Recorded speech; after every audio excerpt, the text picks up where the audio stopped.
back again in Okinawa. This is me, Hannah. Welcome, and we're going to be talking with my mom, Joanna Ruiz, about bilingual kids churches in Okinawa, Japan. So I'm going to just ask my mom a bunch of questions so that maybe if for somebody like you who's trying to start a bilingual church, you don't know where to begin, how to operate, what ideas to have, just glean in from here, because kids church can be done in 2 languages and it still can be fun and not boring. So all right, Mom, go ahead and tell us what you guys do here. Educate us. Okay, all right. So we've been here for 20 years doing ministry to the local people, and it's like a big mix of internationals and locals. Our goal is to integrate both, and so that both languages are spoken. So for all our kids ministry, every service, we try to have at least one Japanese speaker and one English speaker. Now and then, maybe a parent can't make it, so we won't have a Japanese speaker, but actually our elementary kids that are bilingual, they'll step up, like a 5th grader will step up and they'll kind of help translate with things. That was our main focus. We wanted to make it so that we can minister to both languages and that the kids will be comfortable. That's the one thing we really emphasize, is integrating with each other.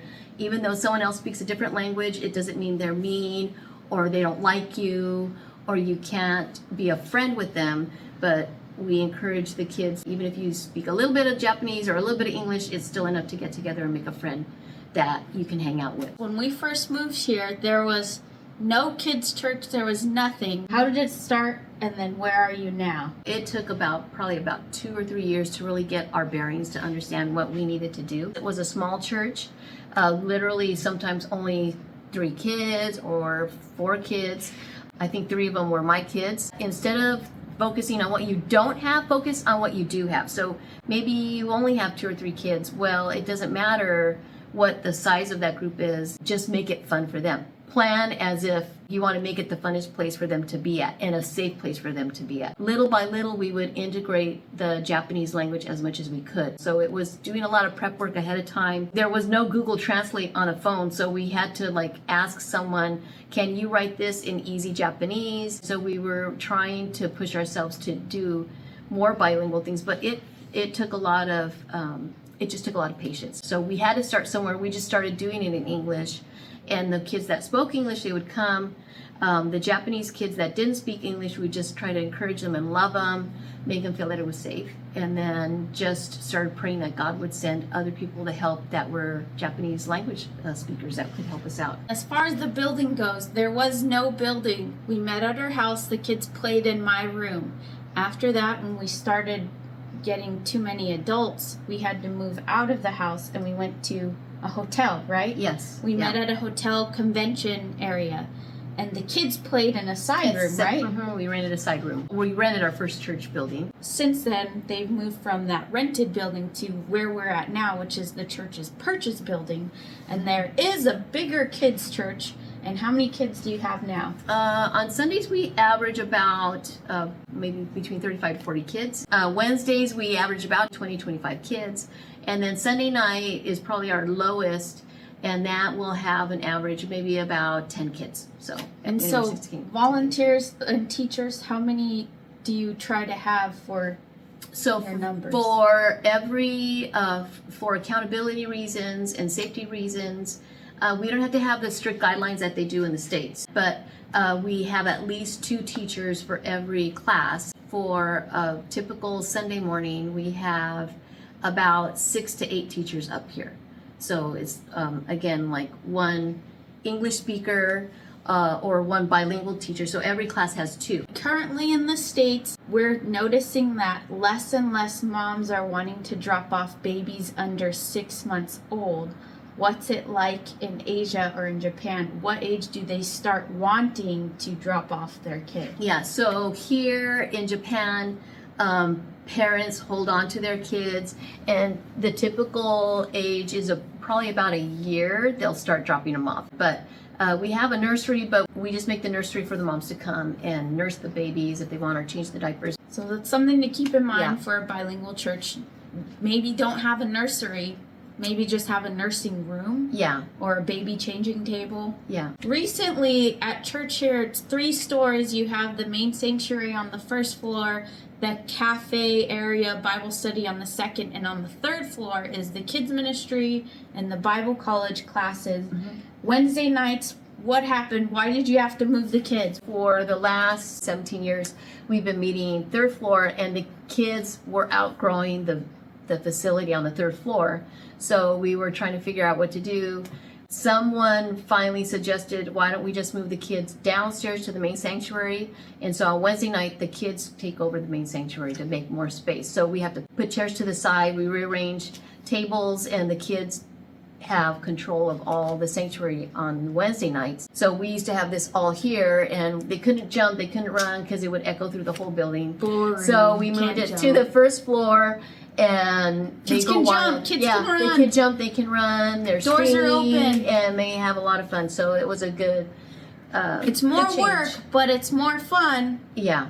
It's worth the extra work, and the adults don't mind meeting in the cafe because the church services are smaller Wednesday nights. So why not put the adults in the smaller room and give the kids more space? My mom's going to talk about the morning breakfast club. Okay, so I'm even kind of calling it the PB&J Club, which is prayer, breakfast, and Jesus. PB&J Club, right? Okay. Holy. And so it works out really good for I call them ministry kids that are here for 2 services. They got to come here because their parents are here. They used to hear 2 teachings, the same teaching. So on second service, they're like, I heard this story already. I know what it's going. So this has worked out good because kids come the first service, they're kind of tired, or we want to start them off slow. They come in, and for the first 30 to 45 minutes, they're playing with special toys that we only have for that service. We play chill worship music.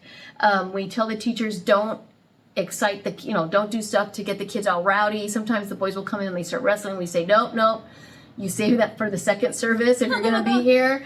And this is our chill one. So they know they can come in and they kind of just start playing and hanging out with each other. And then we have a little breakfast table set up here because they're going to have breakfast. So the parents love it. The kids loved it. Even the teacher's like, well, I don't have to eat breakfast. I can eat at church. We have a cereal that's available for them. They can have toast. Sometimes I'll bring Japanese bread sticks, the choco pan, different things. So, and if it's a fifth Sunday is my Sunday that I teach. And so any fifth Sunday, we'll do something special. So one time we did make pancakes.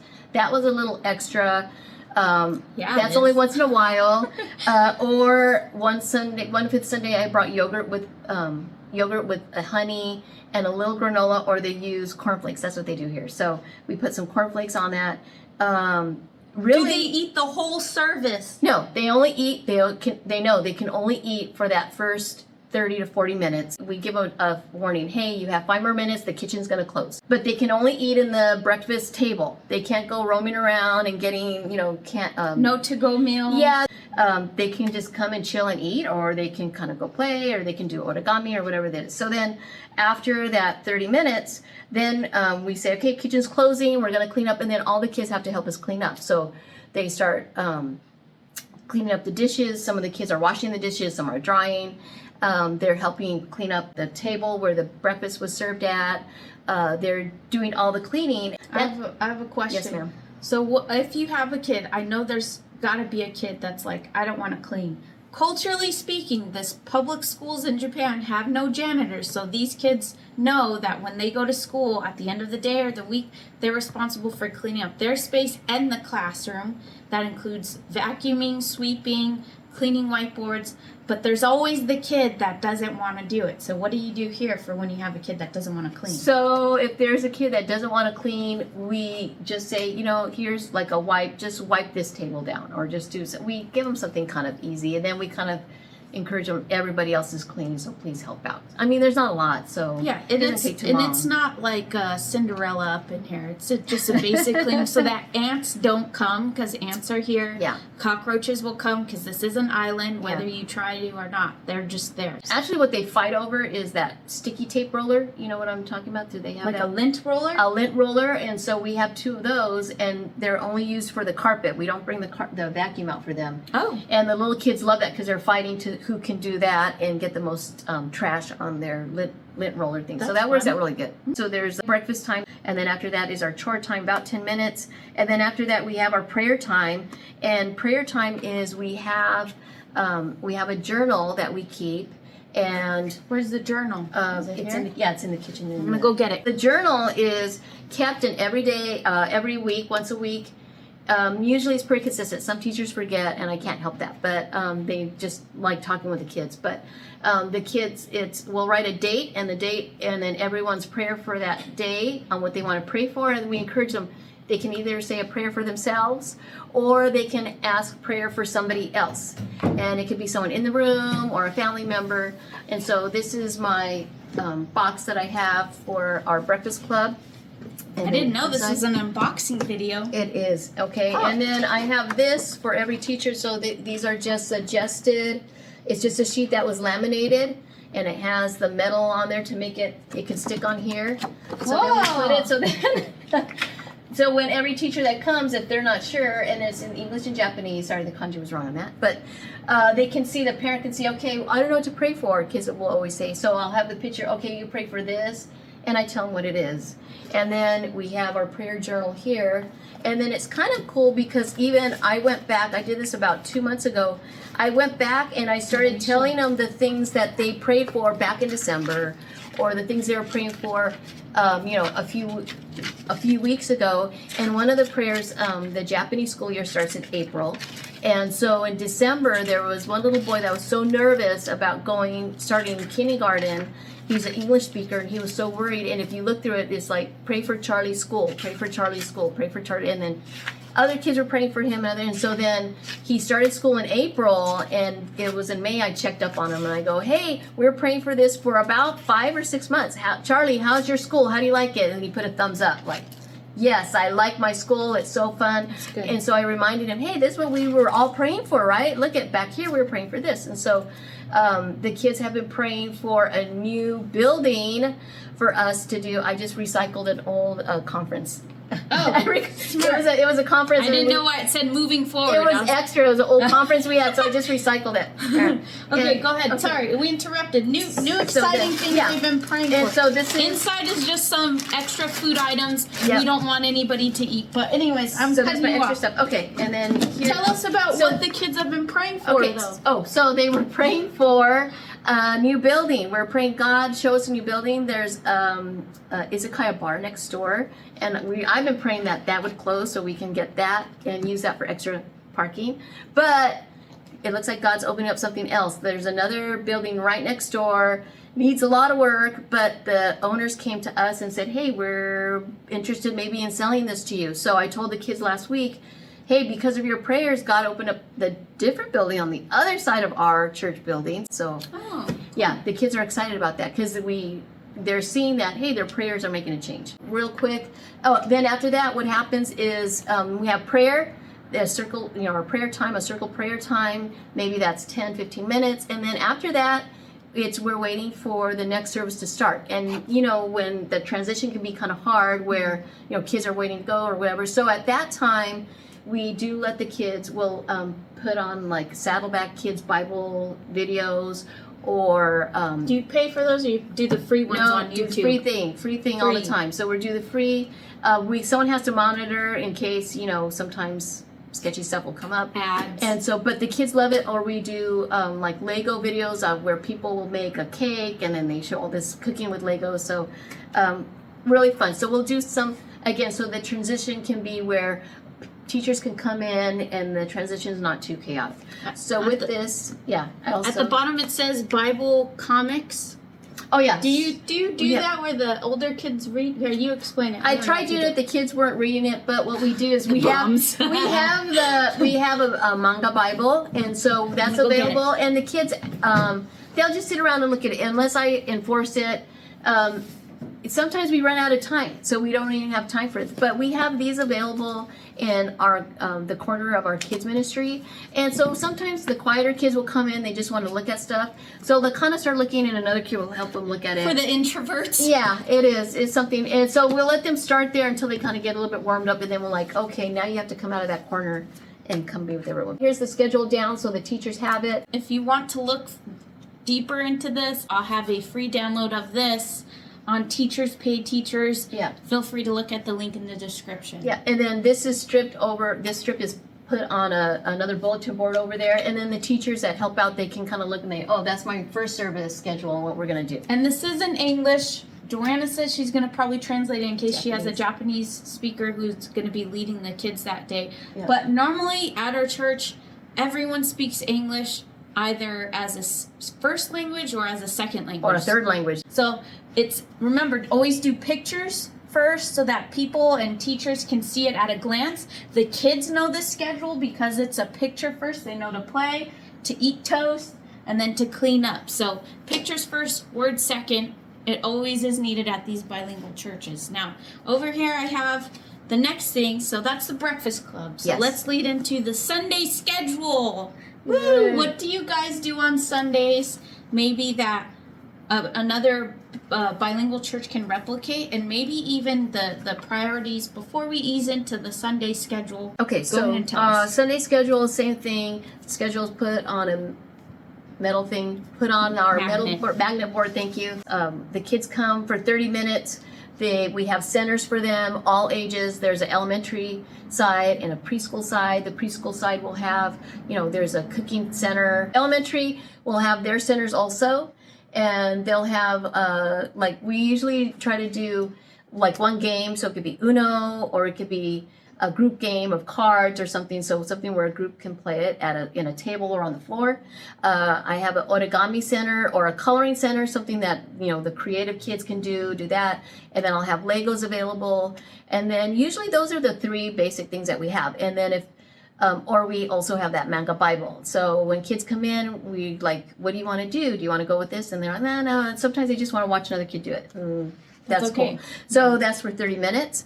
And then when we do our 30-minute transition, I don't know if you get it. Let me grab it real quick. So this is our bell. I got this from my other daughter who's a first grade teacher. And she instituted this and the kids love it. It's the perfect thing. So at 30 minutes or about a 5-minute, we do a 5-minute, what would you call it, warning. Mm-hmm. And we go we ring the bell and they know you have 5 more minutes to do whatever you're doing. And so when the kids hear that, they perk up right away and they're like, oh, I got only that many more minutes. And we'll say 5-minute warning. And then at the end of 5 minutes, when we start really kind of going crazy, like that, okay, then they'll clean up, we're going to do worship. And only teachers are allowed to hit this. Now and then a kid will hit it and they're like, where do you keep it again? I have to keep it up here so that the kids don't grab it. That's why it's up there. How rude. She said I couldn't reach it. I can reach it. I'm a big kid. I didn't think you could.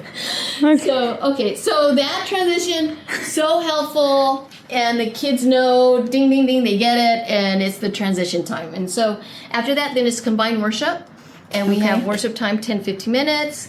Then can you show us how you do worship bilingual style? Do you have somebody play the guitar? We only do bilingual when we have a live person, so it flips back and forth. Some weeks it's with a live person, then it can be bilingual, but majority of the time it's mainly English because there's really no Japanese. There's not a lot of Japanese worship songs for kids. That's the things that we've kind of been praying that we need to kind of bump up our game on that. Hopefully soon. All right. So then after worship, then everyone breaks up into their 2 or 3 groups that we have. So we have an elementary, 1st grade to 5th grade. Then our second group is, we have a big kindergarten group. So we have kindergartners. They make up one group. And then our last group are ages 2 to 4. Okay. And so that's 3 groups that we have. And then we have, if whatever young babies come, they're maybe in with the baby group. So, and then they have Bible teaching, activities, whatever. That's probably for about a good 45 minutes. Or about 30 minutes, 40 minutes, and then a snack or craft. And then we do the bell to clean them up again. Okay, we have 5 more minutes, and here's your cleanup time. And then goodbyes. Let's go do a facilities tour with Joanna, and she'll talk about scheduling people to serve in kids ministry. Let's go. Here we are on the outside of the building. You open the doors, come into the 2nd floor, and lovely. Oh, hello, Joanna. Tell us about this lovely, bright yellow room. Okay, so this is our toddler side, and this used to be like a day spa. So we didn't really do a whole lot of changing to the room other than blew some windows out of the existing walls that they had, just so we had some better ventilation. These are the windows. And so we also share with the Bible College. The Bible College students don't use this. This is just all strictly for kids, but we have a baby area for the younger kids that aren't walking yet or crawlers. That's in here. Again, we have it just so moms can come in and relax, or we'll have one or two young kids that are here to. And the TV's for live streams, right? Live stream so that the parents can see when it stops and when it's what's going on with the main service down below.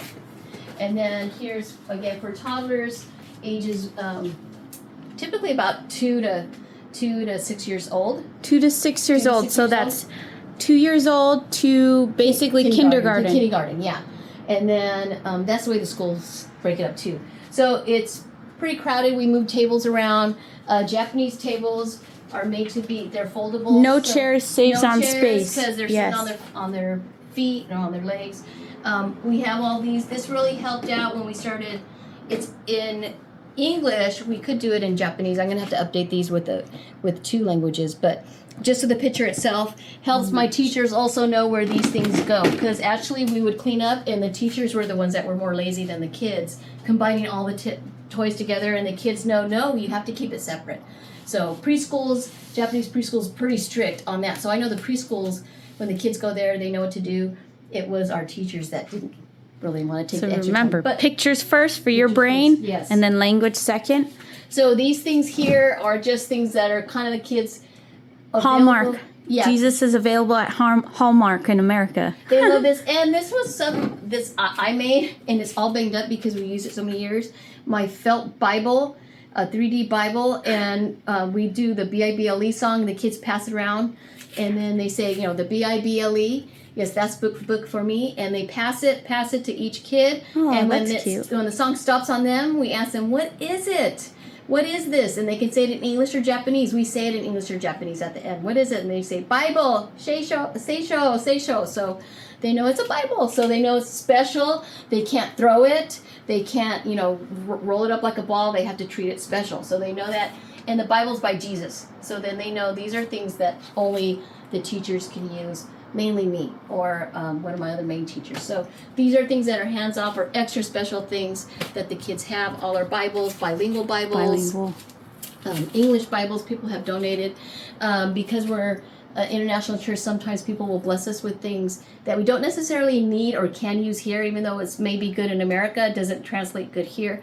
So I just cipher them into somewhere else. So it doesn't mean everything is good for here. I have to always kind of go through and make sure what is good and what is not good. So here we have our bulletin board. This is for the teachers and for ourselves. So we know this is what our curriculum will be for the rest of the year or till the end of the summer. Because then at the end of summer, we're going to refocus and start a new curriculum book that we're doing.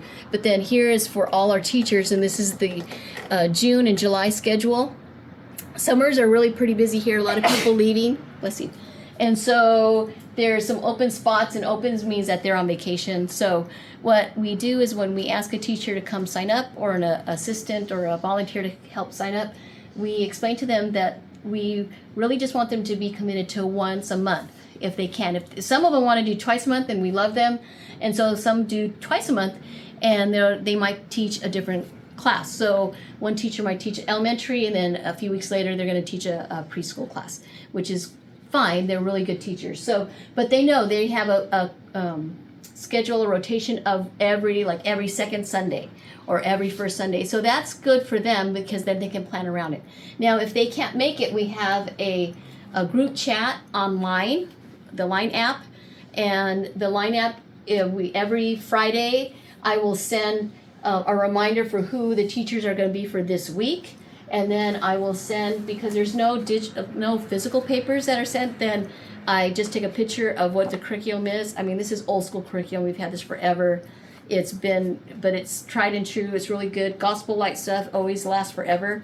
And so our curriculum, I take a picture of it. I send it to the teacher chat, and then they can see. Now, if something happens and the teacher can't make it, or they have to reschedule on that chat, they'll say, hey, I have to work, or something happened, can someone change with me?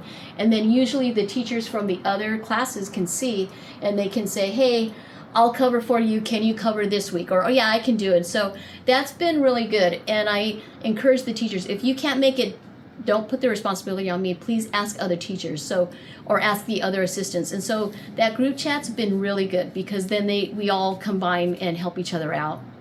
And there's really not a whole lot of big gaps, because with that kind of conversation going, everybody fills in with that. Very nice. Very nice. The only room we missed was this one called the library. Okay. But don't worry about it, because it's part of the Bible Institute, Calvary Bible Institute. But we use it on Sundays. Oh, you do? Yeah, because we grew out. So we make this is our kindergarten class. And what we have to do is we have to rearrange it. So right now, during the week, it looks like this. It looks like a library for Bible college. But we pull all these chairs. The chairs all go to this side. And this table will be pushed down under this window here. So the carpet is open space. And so this becomes our classroom, because we just have to use what's in the facility. Again, we're outgrowing the facility. So we had to use this because we outgrew that toddler area. They were crammed in. Really, they're literally, you're walking over kids. So we had to You just got to improvise. So it works out good. We have, they know this is the older kids class. Ark of the Covenant. And, and then we also have it for storage. So Wednesday night is a surprise Bible night. We just got done teaching the book of Joshua. And so we made a 3D Ark of the Covenant here. That's rad. Yeah, if I touch it, I'll die. But where'd you get the... We made it. Where'd you get the idea for this? I just... Other than Indiana Jones? No, I'm just kidding, in the Bible. You know what? I was praying and seeing what do we need to do. We needed something so that they can see and understand. So we made this. This is almost a year old. We made this 100 yen dollar store.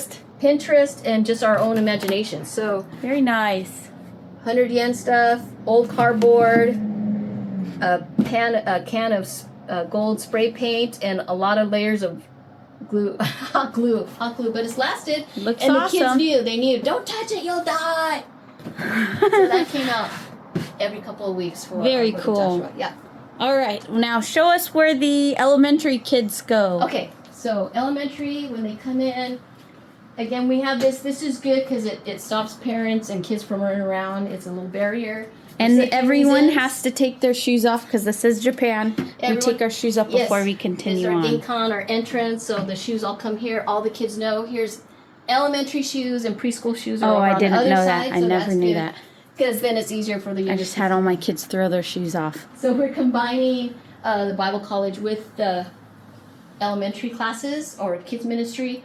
So I couldn't make it look really super duper kid fun because the main pastor, my husband, said he wants to keep it more neutral, not overboard with stuff. So we had to kind of restrain ourselves.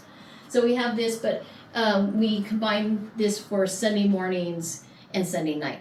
So again, this is where we do our centers. We pull tables out, make it.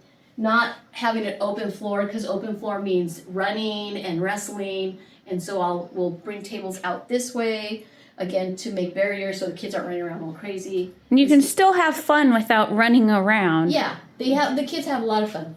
So we do this, and we have worship here. So when we do worship on our second service, everybody comes in this room. This whole carpet is full. And we have the little kids come for worship too. Little kids worship. All the kids come for one combined worship. And then if we ever show videos or whatever, the videos are shown from right here. And what do you use to show videos? Because I don't see a DVD player or anything. We use YouTube, or AirDrop from our phones or iPads. Oh, yeah, very nice. Yeah. So Apple, do you have an Apple TV on here somewhere too? Apple TV is back here. Okay, everyone out here is the Apple people. Yeah. Android, yeah. I'm one of the few, the only people in my family with an Android. And here in this room, it's a kitchen, storage area. We don't really have the kids go through there. There's a refrigerator. And then here is the bathroom. Now, do you have to have any bathroom rules out here? Because it's just one stall up here, so nobody really needs any help. Yeah, no one. We know who is going in and out. If someone needs to help a kid, it's going to be a woman, one of the women teachers, or if by some reason like a kid's in there and I need help, the guys never go in the bathroom. They might open like, oh, okay, wait a minute, and then they shut the door, and then they'll say, hey, so and so, I need you to come help out. Call a mom out or whatever. So nice. Okay. All right, and those are the facilities. There's one thing also too that I want to point out. Our Sunday night service is we just started. It's called Gospel Gamers. Come show us the flyer. Gospel Gamers. Okay, this is from our two guys that went to our pastoral training class, and they started this because they're really into video games for years. One guy was like the what is it? A Nintendo or a Mario Kart champion, literally a world champion. So. He is using his skills, and they're instituting the gospel Bible teaching with their video games. So it's a work in progress as they started, but this is every Sunday night. So on Sunday night, they're working on that, and they do a whole month. The kids have to earn points by bringing Bibles and learning verses, and then at the end of that month, or every like 4 to 6 weeks, they earn a reward, and the reward could be they've had a pizza night, they've had ice cream night. And I think they did one was a game night, and the game night was they brought in an Xbox and a PlayStation, and they bring their Switches. And are the kids allowed to bring a Switch every week? Or Nintendo's every week? They can bring their Switch every Sunday night, and they can play. But then the rule is they have to be able to share with other kids. They just can't be in their own little corner doing their own thing. Solo play, so it's only 2-player only games. And then they also have where the younger kids, they set up a few chairs looking at the main TV, and so they'll have a game going here, but if some of the kids are like, hey, I want to play on my Switch, they can play at a side table, again, not playing just by themselves, but with other kids playing. So Gospel Gamers, that's another option. That's doing awesome. Yeah. Okay, we're back to just our front heads. So let's talk about events for the churches here in Japan, for your church in Japan. Okay, so for our church here, we do probably maybe about 2 or 3 big events outside of a Sunday or a Wednesday. And so some of those, one of them is called our Kids Crash Night. And it just means that the kids are going to come crash at the church. They're going to spend the night at the church. It's only open for kids from 1st grade to 5th grade. We do it maybe for sure once a year or maybe twice a year, depending on our schedule. They pay usually, depending on what we're going to do, maybe anywhere from $15 to $20, or nis and yen. So they'll come. They're going to come. They're going to spend the night. They spend the night here in the kids ministry. Half of it, when the kids fall asleep, one half is the boy side, one half is the girl side. We always have a guy leader with the guys and a girl leader with the girls. But we usually have like movie. Start off with last time the kids made their own pizzas, and then we had a dinner. Then we had movie night, and we had popcorn and do a bunch of stuff like that. Or another time we took the kids to the park at night. They brought flashlights. They were playing hide and seek at the park at night with their flashlights. Loads of fun. They really like that.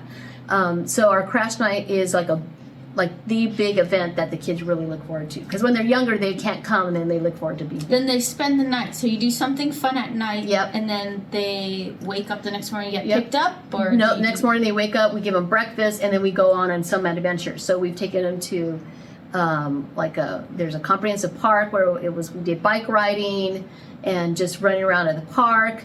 Do you bring your own bike for that one, or you rent? No, we rented. They rented bikes. Okay. So, we've also gone to water parks where it had water slides. We've done that before. We also did a scavenger hunt at a local mall, like a 5-story mall. We've done that twice. So they did 2 scavenger hunts. That was fun. They did a movie day afterwards. So it's always different. We always kind of try to do something different. So crash night is our big thing. Then the other things we do is we always have one park day, and that's for really reaching for the families, to help encourage the families to come together. We have a lot of single moms, so this helps the single moms bring their kids too, with the church community coming together and helping them, and as an outreach for them to bring their kids and have fun.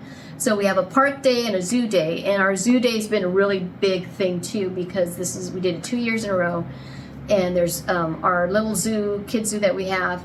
A lot of things to do, and they just installed a splash pad, so the kids just went crazy. Parents had a lot of fun. So we have kind of about 2 or 3 outreaches throughout the year that the kids ministry do. Zoos in Asia are a totally different price point than they are in America. It's not out here it's 500 yen for just the adults. This last Okinawa zoo visit, kids were free. Kids were free for all this year. All kids were free up until they turned into junior high, I believe. So I took my kids and it was fun because compared to the month before when I went to the San Diego Zoo and it was $55 for an adult and the kids are charged, you're getting a zoo entrance fee for an adult with the exchange rate, it was $3. So that was a great event. That doesn't break the bank, so everyone in the family can come. Same thing with the park days. All you do is you bring your lunch, so it's really affordable, no high cost point. I think the crash night is maybe the most expensive, but oh man, battery died. So the tripod that I have died, but while we were looking for an extension cord, about all her goodies that she's made through the years. So show us your good ideas. Okay, so are you following me? Yeah, I'm following you. Okay, so how we work is our Sunday we have a lot of just curriculum and stuff. We don't do a lot of crafts or different activities on Sunday because that is saved for Wednesday. And Wednesday nights are our big activity nights. And so we have our program is called Surprise Bible Night. And we do whole books of the Bible. We've done Daniel, we've done Proverbs, and we just got done doing Joshua. So the whole school year, the kids are learning from this book. But every week is almost like a birthday kind of party or some kind of special event. So it takes a lot, but it's really fun. So we'll have different activities. We'll have like spy night or a dress up night, like dress in red, or crazy hair night. Sometimes they don't usually go, but I'll just kind of just throw out different ideas and I'll have it on schedule and I'm not sure what I'm going to do until like the week before I do it. So we had a donut night that was scheduled because kids love donuts. So we had a donut night and I didn't know what I was going to do, but we made these giant donuts and it's just out of like felt and corrugated board, I guess, and just different felt, and we made these giant donuts and we gave donuts to the kids. They loved it. It was the funnest thing. It had nothing to do with the Bible story really necessarily, but it just made the kids like, so we call it Surprise Bible Night because a lot of times we'll say, hey, next week is donut night. And they're like, well, what are we going to do? We're like, well, it's a surprise. You got to come find out what it is. And so it's like the highlight of kids ministry is Wednesday nights. So our Wednesday night program is always rocking. So I also have like one night we did dice night, and again, what's dice night? So we made a giant dice block out of just cardboard, wrapped it in black electrical tape, right? Got the white dots that are pre-made from, the stationery store. Are they stickers? They're stickers. White dots? It's just white dot stickers. Okay. And it works. We've used it we made giant game boards, and then we've also used it just for dice night. And we're just like, hey, roll the dice. If you get this amount, then you win points, right? Or it can be used as points. So it's banged up because we've used it for a few years. But it looks pretty good. Yeah, it's really fun. But the philosophy for Surprise Bible Night is, doesn't matter if we have, again, 5 kids, 10 kids, 20 kids, 30 kids, we make it the funnest night. It's going to be the funnest night. And so we have different activities. Pinterest is my favorite. I use Pinterest for everything on Wednesdays. So again, if it's like a birthday party or something, like I could think, okay, we can use that for kids ministry. So we've had, when we did Daniel, the book of Daniel, we had a banquet. We made a whole banquet here in this 3rd floor, and we have a potluck on that Wednesday night. So the potluck, we told the kids, you're eating upstairs.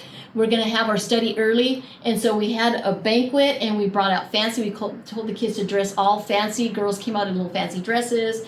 Boys not so much, but we had, I think we served chicken nuggets and French fries. And the teachers were serving them. And then suddenly Haman came and Esther was there, and it was the funnest night. And then, so the dinner was part of the teaching, and we acted it out in front, and it was so fun. I think, and the kids would talk about that, or we had, where they were talking about the tabernacles, and we had it where the kids made, we made a house out of the tables, and we put sheets over the house, and that was like a tabernacle, so the kids understood that. This last year we made Fortnite. We had a Fortnite, and the kids are like, not the game Fortnite. Wait, they were right? asking, is it the game Fortnite or whatever? I go, well, it's a surprise Bible night, so you have to come and find out. You don't know what's going to happen. And a lot of times I don't know what's going to happen until maybe 3 days before. And so that fortnight, they literally said, bring towels, bring a towel and come for fortnight. And so I had a bunch of sheets, and the kids had all these beach towels, and they made these concoctions of all the chairs. They made like mazes with the chairs. They put towels over it to cover it. There was 3 different mazes going on. It was 3 different forts. So they made forts like what you would make at home. It was like the talk of the town for at least 2 months. It was so fun. So make your kids' ministry fun, and don't make it think, oh, it's, I don't want to do this every week. You don't have to. I do it every week because that's just the funnest thing I have. But I would do maybe an activity. Maybe I started off doing once a month, and then I had to do so one week. One Wednesday out of the month was a super activity, and the rest were just regular Bible studies. But then the next year I thought, I'm going to up it to twice a month. And then I think the next year I got out of hand. I was like, you know what? I'm going to plan something every week. And so sometimes it's a big thing. Sometimes it's a little thing. Again, it could be ice cream night. We're just going to serve ice cream. Or it could be where we made bread. The story had to do something where Joshua had the guys tricked him. And they said, oh, look at the bread we made. When we came, our bread was all soft and hot. And look, it's all moldy. So that was our bread night. And so the kids made fry bread. And so we made fry bread, and we brought on a little stove. And my other daughter, Michelle, is our resident cook. So we have a cooking show with Michelle. And so she came and she made fry bread. All the kids made their little dough. They did it, fried it in the pan. They ate it. And it had to do with the story. So if I can incorporate to the story, awesome. Sometimes if I can't, like donut night, it just was just a fun night. Do you make your themes month by month, or do you plan out the whole year? I plan out the whole year. I plan the whole curriculum. Actually, what I do is the Bible lesson? I do the Bible lesson first, and then I break it down, and then I see from that Bible lesson, what can I do for a kid? How can I make this fun for a kid? So you saw the schedule for Joshua's that lesson, and you remembered, because you've read the Bible and you teach from the Bible, so you remember the bread aspect, and it was bread night. And it was bread night, right? Okay. So I looked through and I thought, okay, what aspect of this story can be a physical thing that we can show to the kids? What is something we can bring out that would be physicals that the kids can remember? So the fun matches the Bible. Yeah. The Bible does not match the fun. No, it's the opposite. I have my Bible study first, I break it down, and then I ask, and I really start praying, Lord, what can I do to bring something so fun to make this one story come alive? And then when there's gaps and I don't have anything, then that's when I put in different fun nights, like a random donut night. Donut night, or usually spy night goes with pretty good stuff. And then, we've had the fortnight. Again, sometimes it goes with a story, sometimes it doesn't. And have you saved past schedules? I have, so I can send that. I can send you a suggestion. I'll get that for you. I'll get that for you. And so sometimes it'll just have surprise night. And the kid's like, what's a surprise night? Like, I don't know, you gotta come. Bingos, we've done bingo night. Again, I think some more funnest nights are ones where it's on the schedule, but we're not really sure what it's gonna be until close to that time. We've had some really fun nights. So Wednesday nights, it's kind of like a no holds barred. Our focus is really ministering, having so much fun for Wednesday nights for the kids. And our this summer is the same. VBS is the same. We don't do a typical VBS Monday through Friday, 5 days. We spread it out. And so we do every Wednesday night is our VBS. And so every Wednesday night for 10 weeks, because a curriculum for a VBS curriculum is 5 days, right? They give you so much to do. And if you do it in an hour and a half, that actually is enough for 10 weeks. And we do a beginning and an end party. And so that's actually a 12 to 13 week schedule that you can have your whole summer. So that's what we do, because that works out great for us. If you want to do that, you don't want to do the 5 day thing. So we do a lot of, prep work in that way. It's all summer long. The last thing we have to talk about, which is a big adaptation for Okinawa, is how there's a lot of single parents, basically single moms. What do you guys do to support the parents as a whole, but specifically single parents, single moms? Single moms, okay, yeah. There's, like you said, a lot of single moms in the society here, the community, and so we saw that was a need. And so a few years ago we started a single moms ministry, and we realized that just isn't by itself, but it also has to be integrated into the kids ministry.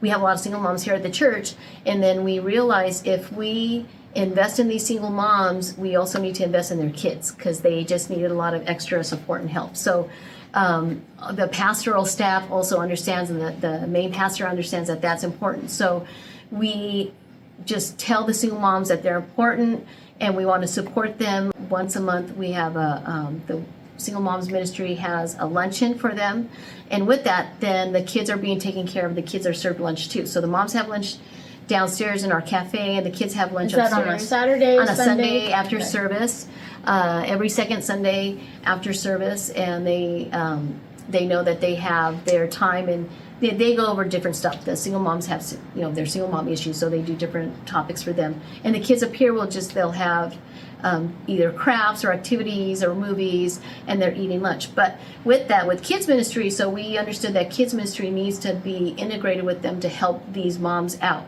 A lot of times the moms can come, they can be frustrated or just really burdened with having to deal with discipline, especially if they have sons and the dad's not around at all. And so our pastoral staff really understands that they need to be here and just support these kids, especially the young boys that just need extra help and extra male influence for them. So with that, they know that if there's any kind of problems at home or there's any struggles at home, the moms can come and talk to me, or they can talk to one of our assistant pastors, who's him and his wife are very helpful, and they even offer free childcare. Anytime they need childcare, mom needs a break, she just needs to get away, they can talk to this family and say, can you watch my kids for a couple hours on Saturday or Friday?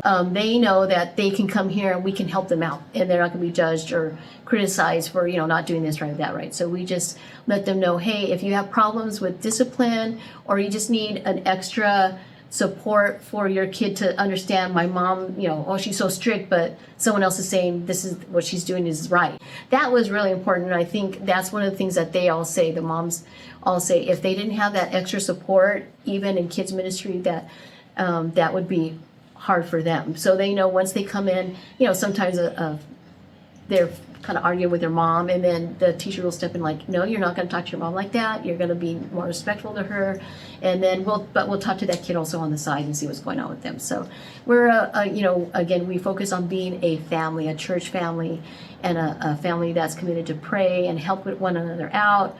And that's the focus of this ministry here, is we say, hey, we're a family, and maybe some of the family only speaks Japanese, some only speak English, but we're going to help each other out, and it's going to be a safe place for support and encouragement and fun. And so that's the focus that we do, and we have fun learning about God, and so the kids know that that's a very high priority, and being respectful to the adults here. So I think that's what makes it a good, fun place for kids to be at and for the teachers to be at. Last thing we have to do is finish up on money, because you'd be surprised at how much it takes to operate a fun kids ministry. And how much do you think it costs? We have no budget. So not meaning like we have sky's the limit, but we try to do the cheapest, most safe work. We want to be great stewards with God's money that He's given to us. So do you print things for Sunday mornings? No, coloring we don't. Sheets? It's up to the teachers if they want to print them. Usually it's not much. The kids do more hands-on stuff here. They'll color, so we have plain coloring paper available for them, for drawing, or that kind of stuff. That's what they seem to like the most. The open-ended. Yeah. And so we don't really do a lot of. We don't do even a lot of crafts, because they just it takes too long to do the crafts. We'll just do crafts mainly on Wednesday nights and maybe once a month.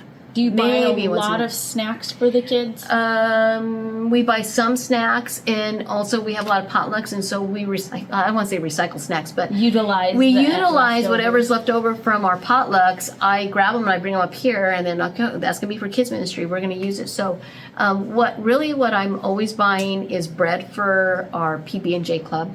So they get bread and cereal and butter and jam, and that's minimal because I even go buy the sale bread, and then I freeze it, and then I have stuff in the freezer, and then we bring that out. And so So an average weekend for the breakfast day might be less than 1,000 yen. oh yeah, yeah, Which is not around even $6 American yeah, dollars. maybe about that. So that's really On good. average, it's pretty good. And then our anything like curriculum, I'll buy stuff online if I need it. But then I like to pick and choose because there's so much extra stuff. Like VBS packets, they charge you so much for all these little trinkets and all these things. It's not necessary. Kids really like the hands-on stuff. They like the actions. They like, the action of doing stuff and doing the games. That's what they really like. They don't necessarily want to always have like the little, like they'll have, oh, here's like our buddies for the 5 days. And the stuffed animals. And all that stuff. It looks good, but it's wasted money. And I thought, not necessary. We're a small church, but I don't want to waste that money. I'd rather put that money into a water balloon that they can throw at a teacher and have that fun experience, right? And so we just make ways with other stuff we try not to spend a lot of money. And when we do spend money, we make sure that it's, just really good, sound investment for what we're doing. We're not going to be cheap, but we're not going to be wasting all this money. If you went over as far as like, the whole month, if you bought items for the kids ministry or even the whole year, it probably wouldn't be more than $500. Well, VBS stuff adds a little bit more. That's like more a big thing, but maybe $1,000 for the whole year. For the whole year. And that's big. That's like maybe even, that's going way. That's high. And that's equivalent right now with the exchange rate to about 600 American dollars. So when you think about it, you're just kind of buying minimal snacks, or you get a lot of donated snacks here as well. The kids love their friends, so they'll bring snacks sometimes. Yeah. You don't print out any take-homes for the kids. Here, take this so your parent knows what you learned at church. No, we don't do that. So that saves money too. Yeah. Printing is a lot of money, and so when you eliminate weekly printing, that frees you up for other fun things as well. And so since it is a digital age, she's not printing out curriculum and passing it out to people. It's just a screenshot. Yeah. Odds are a teacher's going to look on it when they're on the toilet, when they're at home laying in bed. It's way better to use that instead of a printed item. But even our communications with parents have been all digital. So we have a line app, and we make it for like Wednesday. I have a one for the moms, CCG, Calvary Chapel Ginowan moms group. And so it's all the moms, and on Wednesdays or Sundays I'll send out, hey, we're going to do this, make sure your kids are dressed in clothes to get wet. The moms appreciate it because, again, it's not we're not printing out paper. It's a digital reminder, and then they can write back, they can ask a question, and then usually it's a question that the other parent might have. So a lot of our communication with parents is digital. Wonderful. So ways to save money, ways to have a good, fun kids church. Doesn't cost a lot of money. It just takes some creativity, minimal planning, good routines, pictures for your signs and displays and everything for the kids and teachers' sakes. And then just think, is it fun? If I'm going to have fun, are the kids going to have fun? The number one thing is, don't think like an adult. Think like a kid. Would my kid have fun if they did this? Would my kid really enjoy doing this thing? If I'm gonna like it because I'm old and tired, then kids aren't gonna have fun. I want to do something that, again, active, creative, fun, the memory of hands-on stuff, not just sitting and listening to a talking head. So to close with a good plug, if you or somebody in your church is very interested in starting up a bilingual church either in Asia or in America, or maybe they just want to start a church in general or become a missionary and don't know where to start, part of the church here at Calvary Chapel Ginowan, part of what they have here in addition to the awesome kids ministry is they have the CBI program. So can you tell us about that? CBI is Calvary Bible Institute. It's just Bible training for those that really want to get more involved in understanding the Bible and how that applies into just everyday life, really saturating themselves with understanding the Bible and then taking that out to use that in ministry. And so right now I'm not sure if I'm going to be teaching any class this semester, but in the past I have taught children's ministry and missions. I've been teaching a kids ministry class for about the last 20 years, at least once a year. So all this stuff has been just used and utilized not only in my church, but other churches here within Japan and other places. So yeah, again, I never stop learning. I'm always reading what the Bible is saying, and I'm reading so that a kid can understand. And Pastor Chuck Smith had said that if you can teach a child to understand the gospel, anyone can understand the gospel, right? So we just make it simple, and that's what we do. Make it simple and fun. That's our philosophy. So thank you so much for watching. If you are wondering what the church is and links for how to visit, maybe if you're in the area of Okinawa and you want to come check it out with your family, there's a link in the description down below. I encourage you to show your kids the section where we walk around the kids ministry, so that way when they come, it's not scary like going to a new job, that they can see the area, get comfortable with the church, and you can bring them along too. If you're interested in CBI and signing up for that, maybe not in Japan, maybe you want to go to a different campus in America, there's more info on that below. And thank you so much for watching. Anything that we included in this video will be down below as well. So thank you so much, Mom. Yay! It was great having you, and write your comments down below. If you really got good use out of something, give her some feedback. Yeah. And so thanks so much. Yay. We'll see you later. Bye. Bye.